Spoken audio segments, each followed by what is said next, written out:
नमस्कार पिलामाने पिलामाने एही वीडियो रे आज आमे टाइम एंड वर्क बा समय एवं कार्यर गोटे इंपोर्टेंट क्वेश्चन को समाधान करिबा हला पिलामाने। तो पिलामाने एही बुरी क्वेश्चन प्रत्येक परीक्षा रे बारंबार आसी थाए, तेणु एही वीडियो को शेष पर्यंत देखंतु। पिलामाने क्वेश्चन टी को समाधान करिया पूर्व मु आपण माननकु तार फार्मूला गुडी को कहि दोछि। प्रथम फार्मूला हला m1d1t1 divided by w1 equal to m2d2t2 divided by w2। एटा हला हमर प्रथम फार्मूला। आ पिला माने एही फार्मूला टी को वज्रगुणन करि देले ता द्वितीय फार्मूला हे जिवो। बुझलो पिला माने एहा को वज्रगुणन कले हेबो m1d1t1 w2 equal to m2d2t2 w1। एटा हला हमर द्वितीय फार्मूला। बुझलो पिला माने फार्मूला टी रे m माने हला नंबर ऑफ मेन बा लोक संख्या, सेमिति d माने हला नंबर ऑफ डेज बा दिन संख्या, t माने हला टाइम बा समय, और w माने हला अमाउंट ऑफ वर्क बा कार्य। एतिकी बुझी पारलो पिला माने आपण केवल एतिकी मन रखिले आपण टाइम एंड वर्क रो समस्त क्वेश्चन को समाधान करि परिबे। तो चलंत पिला माने क्वेश्चन टी को करबा। क्वेश्चन टी हला 20 जन लोक 10 दिन रे दैनिक 15 घंटा परिश्रम करी 500 टी इटा तैयारी करंती, तेबे केते जन लोक 20 दिन रे दैनिक 10 घंटा परिश्रम करी 300 टी इटा तैयारी करिवे। एटा हला हमरो क्वेश्चन। बुझले पिला माने। तो चलंतु एहा को समाधान करिबा।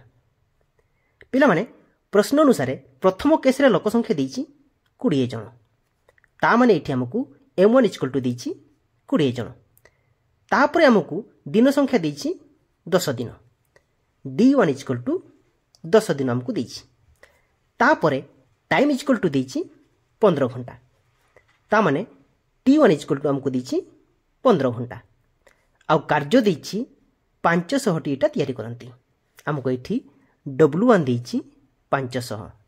बुझिलो पिला माने एटा हला हमर प्रथम केस रो डिटेल्स। एबे चलंतु पिला माने द्वितीय केस रे कोन अछि देखिबा। द्वितीय केस रे हमको एठी प्रश्न पचारिछि जे केते जन लोक, हमको एठी m2 इक्वल टू केते जन लोक पचारिछि। बुझिलो पिला माने तापर देछि दिन संख्या 20 दिन रे, d2 इक्वल टू 20 एठी देछि, तापर देछि टाइम इक्वल टू 10 घंटा देछि, t2 इक्वल टू 10 हमको देछि, आउ तापर देछि वर्क 300 टी इटा, w2 इक्वल टू 300 देछि। एतिकी हमको देछि। आ प्रश्न पचारिछि जे केते जन लोक 20 दिन रे दैनिक 10 घंटा परिश्रम करी 300 टी इटा तैयारी करिवे। बुझिलो पिला माने एटा हमको प्रश्न रे पचारिछि। तो चलंतु पिला माने एहा को समाधान करिबा। पिला माने फार्मूला टी हला हमरो m1d1t1 w2 equal to m2d2t2 w1। एटा हला हमरो फार्मूला।